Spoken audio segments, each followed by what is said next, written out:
This is Criteria.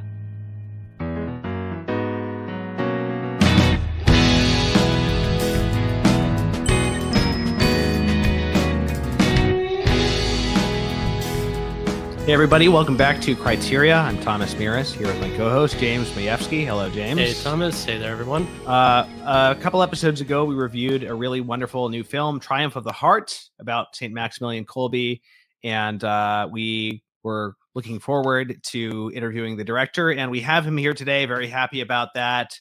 Anthony D'Ambrosio wrote, directed, and produced Triumph of the Heart, and he's here with us now. Welcome so much to the show, Anthony. Hey, so pumped to be here. Thanks so much for having me. So the film is out. It's premiered. It's gone through a number of stages of sort of preview screenings, getting people ready to sort of get an audience in different cities. And how has that panned out over recent weeks? I was sort of out of the States, so I wasn't here firsthand to see how it was going, but I saw a preview screening in New York, so I wasn't here for the actual premiere. But how's that all been going? Yeah, I mean, it's the reviews have been amazing. People have really loved it. We've been, I think, really blown away by kind of the audience response. I think that said, what we're trying to do is really to kind of launch like a renaissance in a new genre that has had certain luminaries that have like taken sort of individual sort of whacks at stories like this, but hasn't sort of materialized into an actual like distribution ecosystem the way that perhaps like we've seen with The Chosen and with the evangelical world. And this operates in a very different way than that. Like this is very much like a feathered fish as far as the distribution world and sort of filmmaking studio space looks like. So we're kind of reinventing the wheel with how we've distributed the movie, and have certainly been like scarred by the process of that. Our experience going to theaters and trying to navigate the theatrical system was perhaps like one of the worst experiences of my entire life.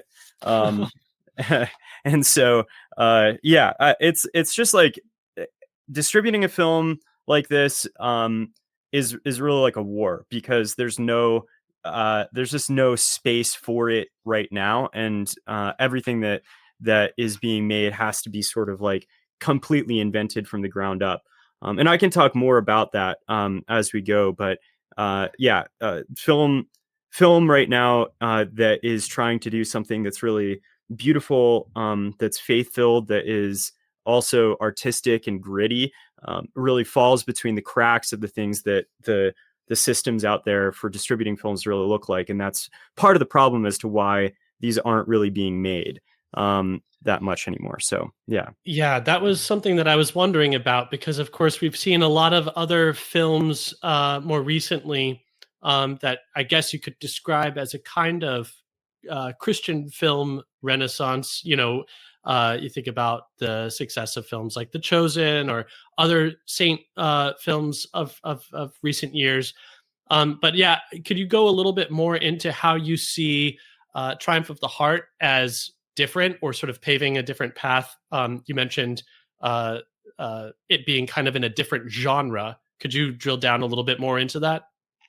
Yeah, for sure. So it's both a genre and also a niche, in that the evangelical space has created a genre that works for the evangelical niche. And that is actually kind of the punching bag that's the easy punching bag for all of us who are Catholic and perhaps who have different sensibilities, that want to see things that have a little bit more of a higher art and artistic kind of value to them. And of course, if you're Catholic and you're serious about your faith, you've likely read the classics. You've likely gotten a degree in the humanities and been really shaped by a study of art and art history that is just a part of the culture that we've perhaps been swimming in. And Sure. That is like completely not the case for the evangelical world. And because of that, the sensibilities there are very different. And you want something in that space that's very warm and fuzzy, and that sort of gives your faith a big hug at the end. And that's why you have something like God's Not Dead, and some of these other movies that really have done incredibly well in that space. But if that leaves sort of this open opportunity for those of us who care very deeply about something that's more spiritual, more mystical, that I think Triumph of the Heart was really trying to enter into. But it's a bit of a hard sell as it pertains to like entertainment, right? Like the entertainment industry is very much about like, don't confront the audience with something uncomfortable. You know what I mean? Yeah, Like right. that's like the number one rule of making money in entertainment is sort of like give them sex and drugs and rock and roll and make them feel really good about themselves. And there's sort of like the evangelical version of that exists right now that's made a lot of money.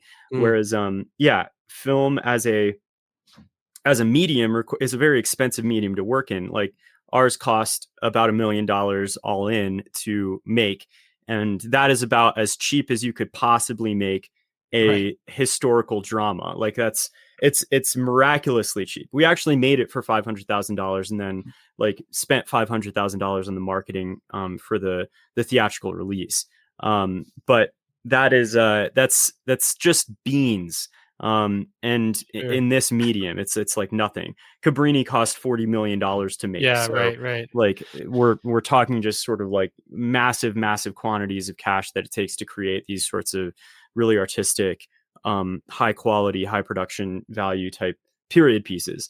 So ours tried to lean directly into that, I guess, Catholic audience and Catholic space, and tried to sort of nurture this niche.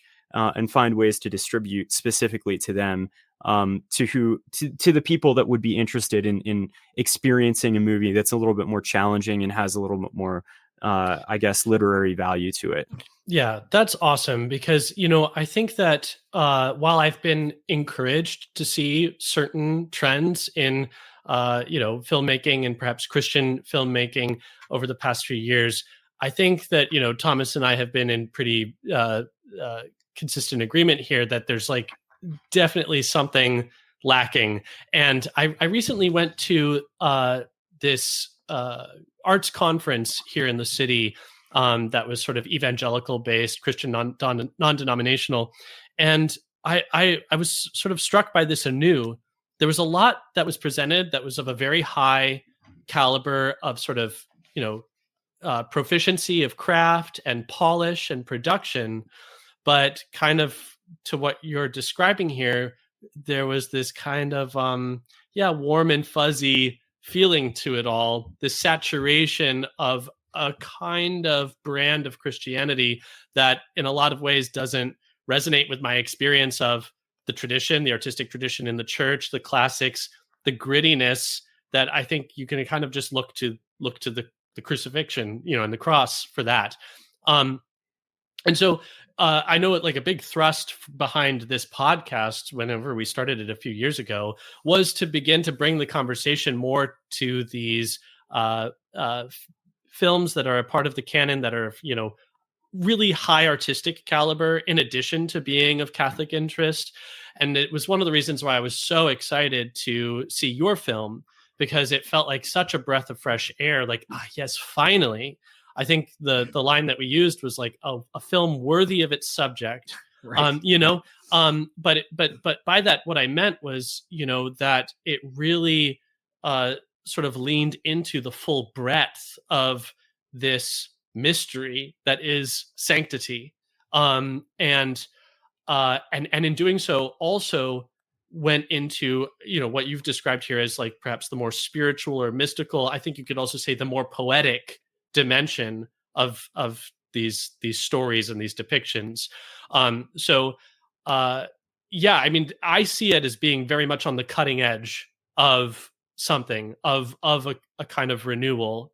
And I hope that we see more films like this. And I hope that in the brief time that we have to discuss this film with you, we can get a little bit more into what that specific difference is, and what might be the encouragement to other Catholic filmmakers going forward, because the pressures in the industry are very profound, and the influence that's being wrought on Christian artists, not just filmmakers, I think, is significant from this evangelical or American culturally Christian aesthetic.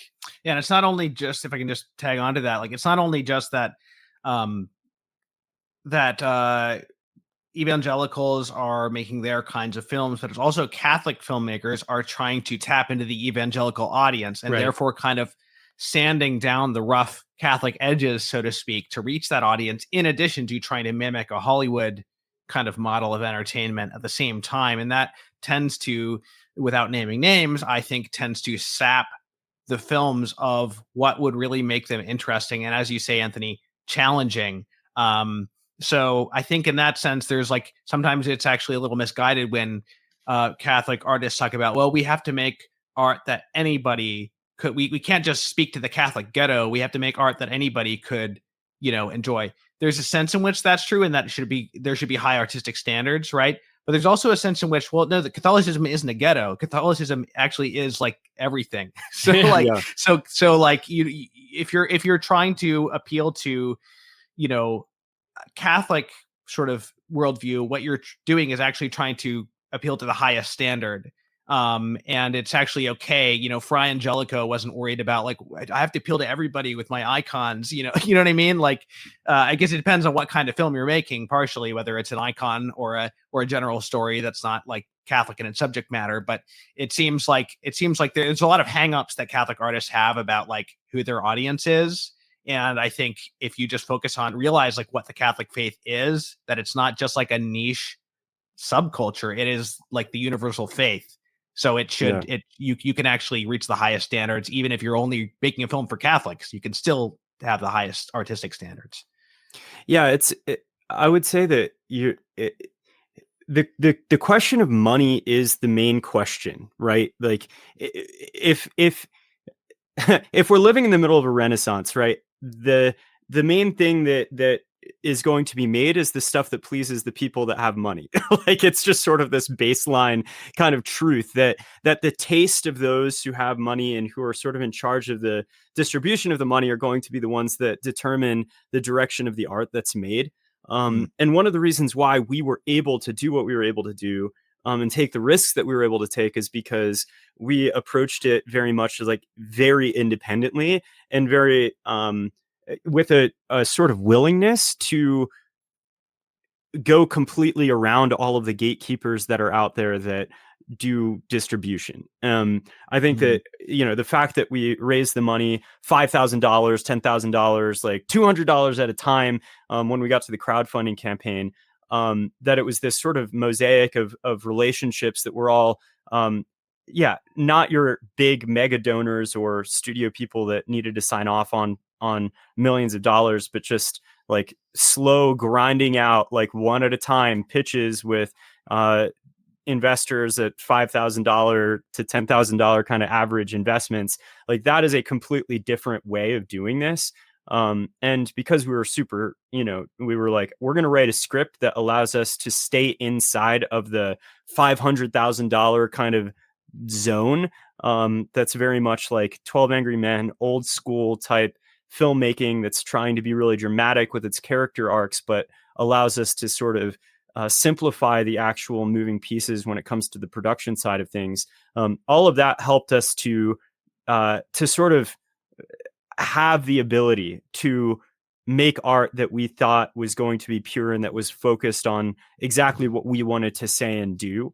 And I think we also were willing at the end of the day to like, I don't know, burn the bridges and go like, we're not going, if we don't get studio distribution, say we take this to Sony and we take it to, all of the different potential like players out there, and all of them say no, which is what happened. We're still going to be able to find a way to make this thing make money, like, and get our investors their money back because we did it for so cheap. And even now, like, even though we made it for a miracle and it's, at least worth probably 6 to 7 times the amount that we put into it, we still have like $750,000 in debt that we've got to figure out like what to do with, Wow. So all of that to say, like, I think when thinking about the sort of artistic vision and dimension of the development of like really good art, like you can't really do that very purely without figuring out how do we make this make money. Hmm. And I think that right now I'm in this slight like dark night of the soul as I'm realizing just how like hostile the kind of Wow. environment out there is to that being done. I Hmm. think um yeah, I think that it requires a sort of crusader mindset of like we're going behind enemy lines, out into a very hostile environment that like hates what we're trying to do here, and is willing to just sort of like, I don't know, like die on the battlefield for the next generation to sort of get a proof that that this is worth doing. That's definitely That how it feels like my team experienced the last 5 years of our lives. Wow. Well, So, I admire that tremendously. And you mentioned the low budget specifically for a period film. And trying to write within that budget constraint. And so, one of the most interesting aspects of the movie is that it's just mostly set in this cell with these starving men. And that's one of the things that makes it interesting, unique. And that's also one of the things that makes it challenging and not mainstream in a sense. mhm, Um, mhm. and So it sounds like, correct me if I'm wrong, but it sounds like what you're saying is that the budget actually factored into that decision to write what you might call, like, referring to like the TV practice of a bottle episode, like almost a bottle movie using mostly one set, and a Yeah, few other outside areas. Is that kind of right. basically what you were thinking? And was that a Yeah. big factor in choosing that story to tell? Yeah, I mean, to give like a really specific example here, Cabrini, I think, is like a really good example of like the way that Saint movies have been made recently, and how the negotiations with the studio system and like the distribution ecosystems out there can kind of determine the way the thing gets made, in a way that perhaps sands down some of the edges. And I think that the movie is a masterpiece from a filmmaking perspective. I think it's a really, really great film, and I love it. But I also think that it was missing something that a lot of people have criticized it for, which is like Jesus, right? How do you make a saint movie where you just don't touch the subject Um, of like the focus of that person's life, where that gets sort of neutered down and really like sublimated. And I think that if you spend $40 million on making a movie and you want it to be a masterpiece, right? Like you really want to make it the highest sort of production value that it's worth, then you absolutely have to deal with the question of how does this become mass marketable? Like, how does this become a mainstream thing that everybody is talking about to make your money back, $40 million, and you're making maybe $4 per ticket on a movie? Like the question of like, how do I get the entire country to go and see this movie? It just hmm. sort of makes it impossible for you to do that and not sand down the edges. And so I think that for us, we were, even from the very beginning, taking on the subject matter as we were. It was kind of like, how can we make a movie that is just almost like completely able to answer to itself? And even then, you still have to answer to Right. investors and figure out how to get, like, for us to break even, we had to have 200,000 people watch it, right? Like that's a lot of people who pay to see your movie. How do you get to that size of an audience? That's a real serious consideration. But even then, for us, it makes it a lot easier for us to be just less uh less bent around by all of the different voices and potential partners and collaborations that we have to piece together to make it Yeah. possible for it to sort of make a return. So yeah, these are some of the considerations that I think very few artists consider when they're making art. But because film is so expensive, you sort of have to think that way in order for the genre to become like a viable genre. It's like, yeah, I don't want this movie to be the last of its kind. That's sort of an anomaly. I want to see it become like a catalyst for a lot more types of things like this being made. Yeah, I think, there was something you said there about this film being worth at least 6 or 7 times more than what you put into it. And I certainly understand what you're describing in saying that. But, from my perspective, this is worth, just like inestimably more than what you put into it. I appreciate that. It truly is, in my opinion, a masterpiece. And so my congratulations to you and everybody involved. I'd love to hear a little bit more. Perhaps you've talked about this in other interviews, but a little bit more about where this project was born out of for you and the process of getting this off the ground. Yeah, for sure. I mean, like the long and short of it is basically that I grew up very Catholic, very much in the homeschooled sort of conservative space. So I was very bookish and very much intellectual. But I later on, after going to seminary and kind of having this zeal for evangelization, for ministry, I got very sick with a undiagnosed infection that later on turned out to be a mold infection that's sort of like the fungal version of Lyme's disease. But nobody really knew what it was at the time, and it caused chronic insomnia that was like life-altering, debilitating insomnia. In its sort of big flare-ups, that would be like 20 minutes to 2 hours a night, waking up out of like the worst sort of nightmares that you could imagine into like a panic attack that was inexplainable. And for that to just be sort of like what every night was like. And so for me, the suffering of that, the loss of my health, the loss of the dreams that I had, I was deeply in love and about to get engaged with somebody that I had been pursuing for years and who had just finally come around and was like ready to go. And I knew that I couldn't enter into marriage, so that at that time in the state that I was in. So in the grief of that and the grief of all of these other things, I really like lost my faith and became one of these very angry, sarcastic, atheistic types that just sort of wanted to tear down the faith of everybody around me that was like saying such bullshit, kind of pithy things.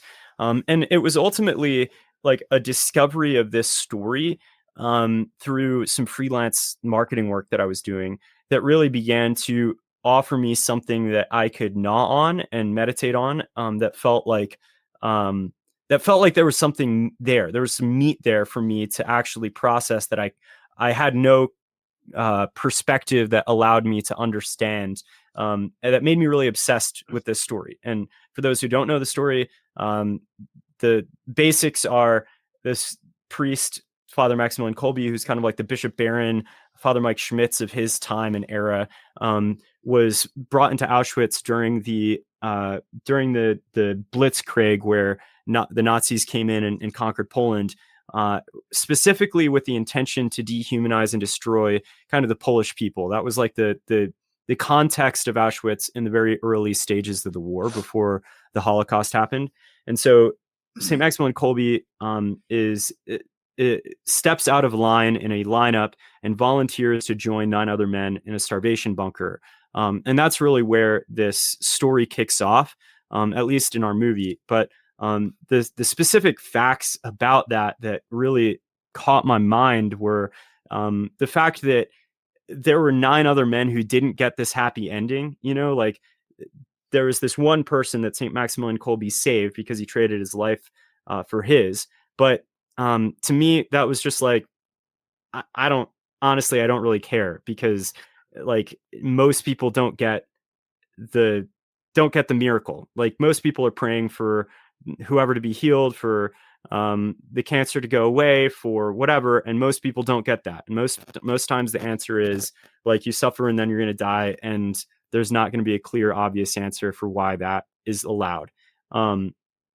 And I feel like most faith art that I've consumed is all like, it's all about the ending where everything gets wrapped up and really nicely tied up. And that doesn't seem to be how life really works. So it made faith seem really like 2 inches deep.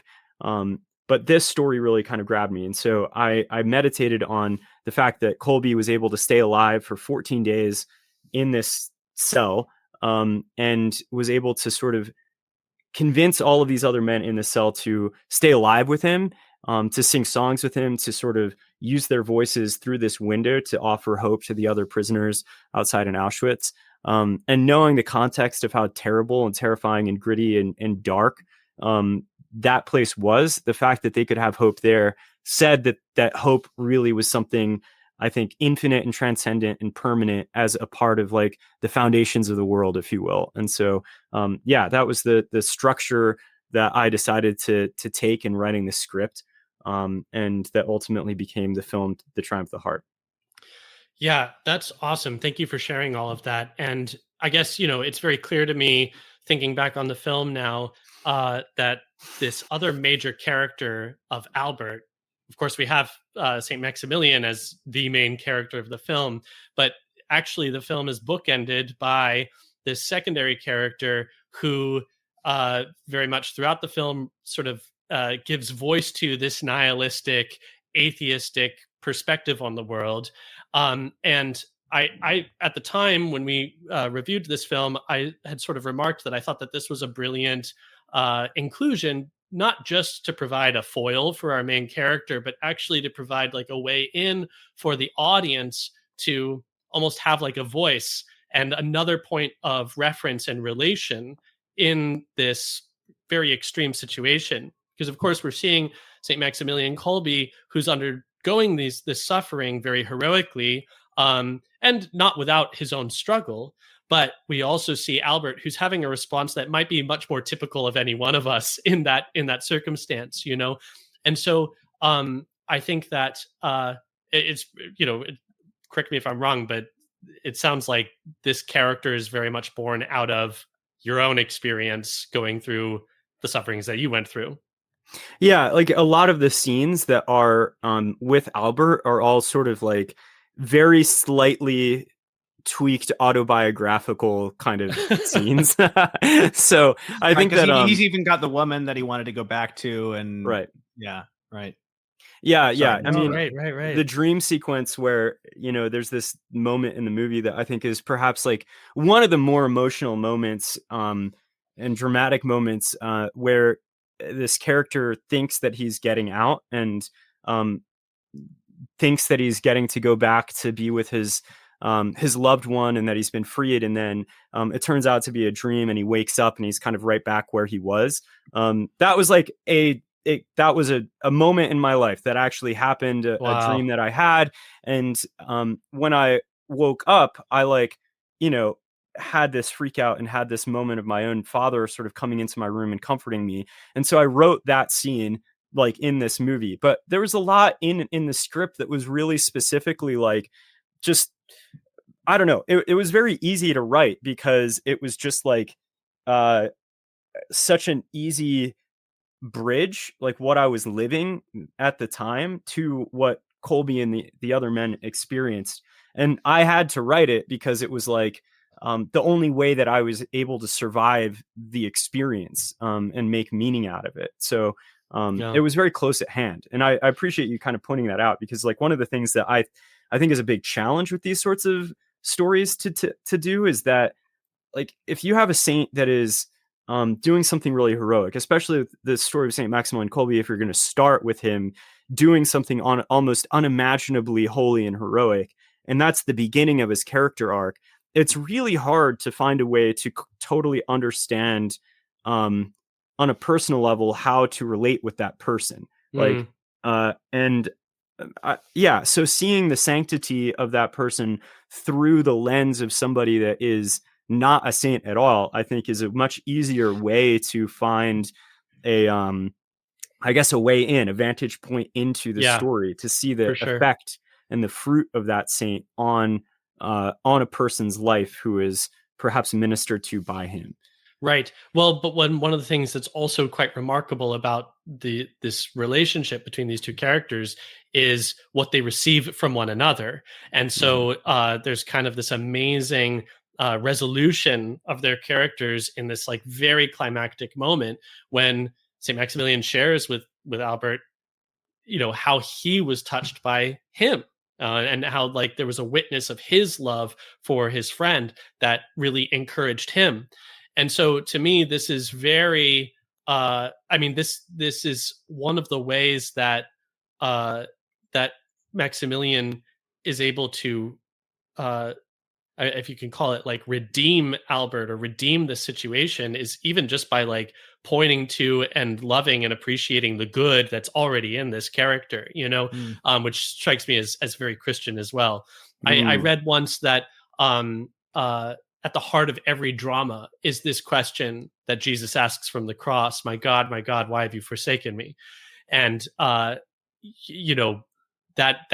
is, in a sense, like the central question for like all of human history, and it's exactly that drama that Jesus enters into and redeems. And so we see that with Maximilian really very concretely with Albert, sort of being in that with him.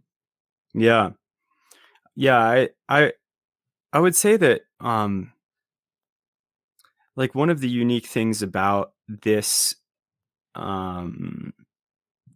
this story is trying to, even though, right, like we have the human person of Albert that is the very flawed kind of character, really trying to show the flaws of Kolbe as well, and the act of his own vulnerability inside of the cell being the thing that he has to learn in order to get to Albert. I think that is there's a dramatic relationship there that I feel like is actually a part of, I think is actually a part of Kolbe's story in a real way. But one of the reasons why I think it's very important for us today is just that for the past, I don't know, like 30 years, we've been really focused on fighting heresy. Like we've been focused on, like, as a church, being like in this apologetic kind of very intellectual space, where we're slowly kind of gaining consensus again about some of the core tenets of our own faith. And that, I think that's been a very important project. But in order for us to actually like hook into people who don't find that intellectual thing to be the thing that's going to bring them in, which is like 90% of people, there has to be a transparency, like an openness to like to sharing our own flaws as people who are flawed, human beings that are trying to live out our own kind of journeys of faith, and a sort of empathy that allows us to use that flaw to kind of connect with the person that we're sort of speaking to. Like one of the stories that I really, really, really grabbed onto when I was in college that became I think an important one for me was like the Power and the Glory by Graham Greene. There's this, story of this like whiskey priest that's an addict that is going around in Mexico ministering to people during sort of the communist oppression that's happening there, and persecution of the faith. And I just thought that it was so powerful to see a priest who is like completely flawed and still willing to just like do the right next step. And I felt like what I saw in Kolbe's story, as I was getting deeper and deeper into the research on it, was that really was kind of what he had to do and become. He had to give up his media kind of empire and see that crumble, which was its own sort of, project to like intellectually form the Catholic Church, and to become vulnerable and become a kind human being to the people around him, just totally focus on living out the gospel in a very microscopic way, and I was just really inspired by that story. And that was kind of like what I thought of when you were talking about him in this climactic moment, sharing about how it was this other character that inspired him in his like moment of heroism. Right. Yeah, well, because it's very interesting because this is like a central thematic tension in the film, this idea of the sort of meaninglessness of this gesture, they're in this cell, they're going to die of starvation, and then that'll be the end, and no one will ever hear of them, and that's it, and so that's juxtaposed with the sort of sheer juggernaut of Nazi propaganda, and the film obviously sort of the title of the film points to this, with Triumph of the Heart. Of course, there's Triumph of the Will, this sort of seminal example of Nazi propaganda in film, but we also get other sort of gestures toward it. For instance, when they blare the music over the loudspeakers, there's this sort of technological imposition of another reality over top of what's really happening. And so I one of the questions I wanted to ask you was sort of how you relate to filmmaking as a medium, because in a lot of ways, of course, all art is susceptible to this sort of propagandistic move, but in many ways, I see film as like the art form of propaganda because Right, of the yeah. extent to which it can shape a vision of reality. I don't know if you have any thoughts on that. Yeah, I mean, it all goes back to what I was sort of saying before as well, which is that because film is so expensive, it requires almost like governmental like level scale and money in order Yeah. to do it. And so you almost can't have film without it having a propagandist like element to it, right? Like I think it's almost necessarily so in a way that might be like hyperbole, but Sure. I do think that it's almost like become even more evident in the process of making this and distributing it, how those two things somehow have to be held together for like for the medium itself to like Yeah. work. And I think the question is really interesting because the answer of the movie is like in some way give up the whole project of this like media thing and just like love the person in front of you. And I've had to sort of live at this tension of the fact that even in the making of the movie, like I'm constantly having to ask, am I like holding on to this whole mission of like a new renaissance of media like too hard, like I guess on even on set, there was this hilarious joke that was pretty dark that matured, where Kolbe, there's a moment where another person, another friar is confronting Kolbe about his sort of militancy. And he's saying to Kolbe, like and this is a true story, that like the friars have this joke that you love the machines more than you love the friars. And there was this joke where I would ask people to do something like, we're going to do a long, like 4 hours of extra overtime today. And then you guys are going to have to drive to Warsaw to drop off the dolly, and that's an hour and a half away. And the dolly weighs like 7,500 pounds or something, like just crazy, crazy stuff that we had to do every freaking day in order to like pull it off. And everybody would be like, he loves the film more than he loves the crew, just like stuff like that. Yeah. And I like there was just like this reality that every single moment of this whole freaking thing, like we're having to completely ask people to just like put their lives on the pyre, their personal lives on the pyre. They're like, their rhythms, it's everything on the pyre for the sake of making the art. And at the end of the day, like, it's still just a movie, like, was all of that sacrifice really worth it? And yeah, I don't know if that's really an answer to the question, but it's just like it is because it's fascinating the kind of mirroring that goes on in what you and the production team had to do in sort of letting go of perhaps many of the ways that things are done in the distribution of film and in the making of film, to sort of chart another path, even if it meant like a smaller one. And then of course what we see in this film, this depiction of Maximilian Kolbe having to let go of and turn to, I think that it just confirms for me why this film is as successful as it is, because there's a real clear sense of like the extent to which you and the other artists involved are really putting themselves into this. And there's a a fruitful exchange and an edification. There's a sense of spiritual depth that I don't think you would be able to get otherwise. So I know that we're running out of time here, but like, you guys went on a water fast while you were shooting, right? You and the cast, isn't that right? Not everybody on the crew. So basically all of the guys who were specifically the prisoners in the cell. So there were sort of these different circles of people who were on the cast. You have the Germans, you have like, the bishop, you have all of these other sort of characters around it. And then you have the kind of main guys who were in the cell, our 12 Angry Men, prisoners. And that was kind of the core group where the story was being lived out in its deepest kind of form. And so for them, they all had to lose weight just on an aesthetic level. Like, we had to do something to sort of, like, I don't know, like, we couldn't get to the level of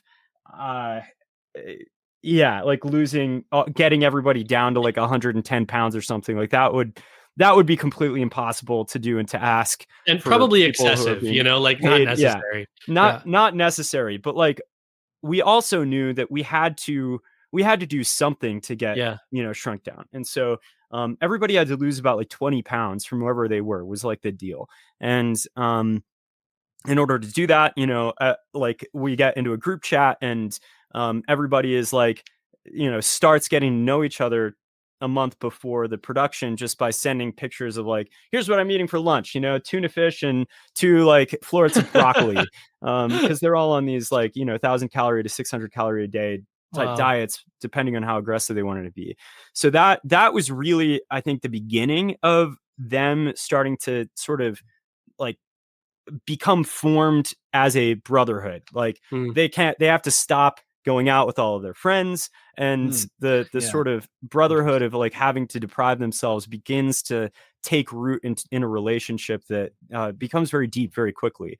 And so that was like part of it. I think we also didn't have enough money to afford dinner every night. So we literally had soup at the end of the day for both cast and crew. That's so awesome. And we lived in these like, I mean, like the cheapest possible hostel type housing that we could find, where like one of the places that we were in, we had 80 people stuffed into this apartment basically that had, I think, 4 big rooms that just had bunks in them. There was no kitchen table. There was no like place for a common hangout. It was just beds, and then like counters and a refrigerator, and we're talking like 80 people stuffed into there. Everybody is in like a room shared with like 10 other people on these cots that are kind of like, they were made during the communist days or something. And like, anytime somebody turns, it's like, so like, How long was the shoot? We were doing hard prep for a month, and then we shot for about a month. Okay. Yeah. Well, that's amazing to hear, because, you hear a lot of stories, of course, with like so-called method acting and stuff. And I think that a lot of that really just amounts to so much like vanity and excess. Here, there's something of a monastic austerity that really is like required by the austerity of the task that you've set up for yourself in making this very lean, independent film. And I imagine would have also, in addition to just putting some skin into the game physically, begin to like cultivate the ground for this spiritual transformation that ultimately you're looking for. So perhaps as just a final question, as a final word before we end this interview, is there any further sort of sense that, looking back now after having completed this film, that you can say that there's been some significant shift for you, or some takeaway, or I don't know, take that question however you wish to. Yeah, that's I mean, it's so much, and it's been so long that like boiling it down to one is really almost it really is like completely impossible to grasp like how far I've come since the beginning of the writing of the script, you know. Wow. And it's been like almost 7 years, right? Yeah, From starting the script and in kind of the dark night of the soul for me to having a movie out that's, you know, just went to theaters. And the journey has been like, the subject matter was worth all of those 7 years. Like at every stage there were new lessons that were required in order to sort of get to the next step and the yeah, next boss of the video game, you know. Like and I think it there's something really, I think, profound um about the way that a character in a story has to overcome a flaw, you know, in the third act in order for kind of the next, in order for the movie to be resolved, or not, and it's a tragedy and nobody changes and that's why it's a tragedy. But yeah, the point is, like, you what you were pointing out about having to live the story is very much, like, I think, true for anybody that wants to tell a good story. Like, they have to go through that character arc themselves to get to the point where the character arc is clear in the movie or the story and is therefore digestible by, like, people in front of them. They have to go through it, then they have to learn how to say it. And I think for me, like, it started out with this, just, is life worth living, period. Like, that was the main question. Is there meaning in suffering? Can there be, like, a purpose to this? And then for me, like, when I committed to that answer, the sort of creative process of, like, now I have to hope at every stage. If you're now responsible for the reality that your suffering is meaningful, and that every decision you make, regardless of, like, how much suffering you have in your life, is still meaningful, then every sort of moment you have to be, like, saying, like, what sacrifice am I making now for the sake of my hope in God and in heaven? And for me, each of those steps was like a deeper step into the creativity of making the movie. The hope that somehow I could convince people to give me as much money as it would take to buy a house to make this thing, like, you know, having never made a movie before, figuring out how to believe that I could just show up in Poland in August and then come back with a movie in November, like, without having any sense of the language or any place to stay, no, like, contacts in the country, like, that, just all of these, like, steps of hope, of believing that the suffering that I'm about to endure and that I'm being asked to endure somehow is going to have a value somewhere, you know, and is going to turn into something, like, worth the journey. Like, that has been the question that has constantly been answered at multiple stages of the project. Even now, here being like, we have $750,000 of debt, and like, a lot of people that were very upset at how, like, we worked with the theaters, like, and instead of it being this triumphal kind of coming home moment with a masterpiece, it's like a moment of deep pain and failure for our team. Like, all of that is like, and it just continues asking us, like, what was the point of all of this? Like, what was this all really worth it? Was the suffering and the sleepless nights and the trust in God all, like, pointing towards something beyond this world? And yeah, I think that has slowly kind of created a maturity, not just in me, but I think also in all the other people that were kind of working on this, that that somehow, like, we can answer that question with a like a reference to the cross and a sort of, like, habitual return to the cross and to a hope in a resurrection beyond that.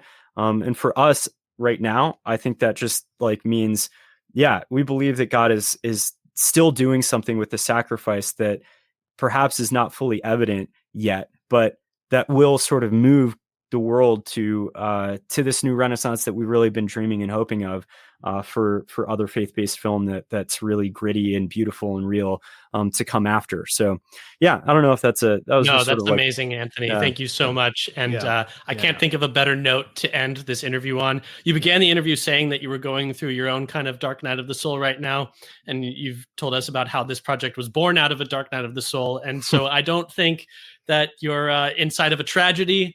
I definitely think that this film, and I hope alongside you that this film has a lot more life ahead of you.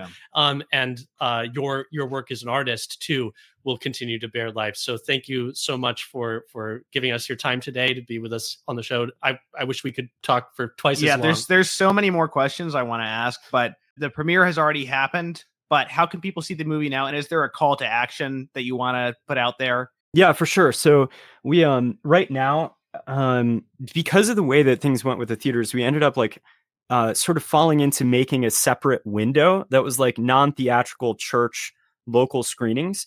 And so we're finishing those up, or at least finishing selling those up. I think a lot of parishes have to like plan a lot further ahead. So those are going to be happening kind of all throughout next year.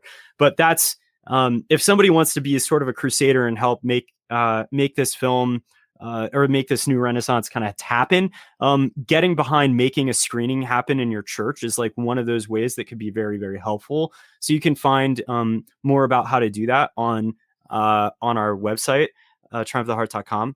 And then we're also going to be going to streaming on our own website on All Souls Day, leading up to sort of this like great feast of our meditation on the passing into the next life. All Souls and All Saints Day.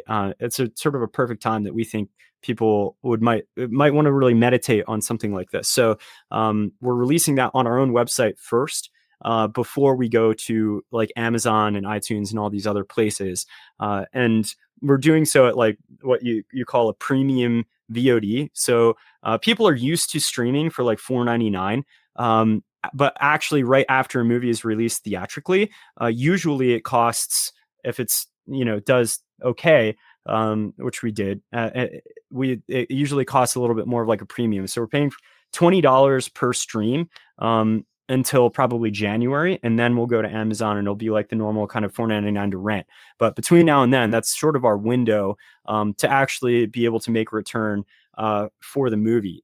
So not waiting to watch it for like $4.99 on Amazon, where we're going to get like 50 cents for a stream, is like kind of the only way that we're going to be able to really kind of turn it around and make this thing kind of, a success. So watching it now on our site, whenever that comes up, you can cast it to any TV that you want, etc. It's just like very simple to do and works really beautifully. So that would be the best thing that people could do to support the mission. Outstanding. Well, Anthony, thank you so much again for sharing everything with us and coming on the show. Yeah, thank you so much for having me and for your beautiful review. I like teared up when I listened to it. It was really like so encouraging to me. And so like, I mean, it's one thing to talk to all of the normal people who like have the same questions, which I love to answer. But when somebody is like really intelligently like digging into your art and seeing what you're trying to do, and perhaps even seeing what like, in your own creativity, you're not even super aware of like what you are doing. Like it was really cool to hear like a real literary kind of digestion of the movie without being a part of the interview. Like I actually really preferred that. You were like just sort of talking about the art and getting to just listen to it and be like, this is somebody analyzing this art. Like, like they were writing a paper, for college or something. Like it was really well, we'd cool. love to have you on some other time to do one of a film discussion of a film that maybe has inspired you or something like we normally do. That would be cool. Films of the past. Yeah. But thank you so much. We'll let you go. Thank you so much, Anthony, and God bless all of our listeners. And we'll see you next time. All right. Blessings to you guys. Thank you.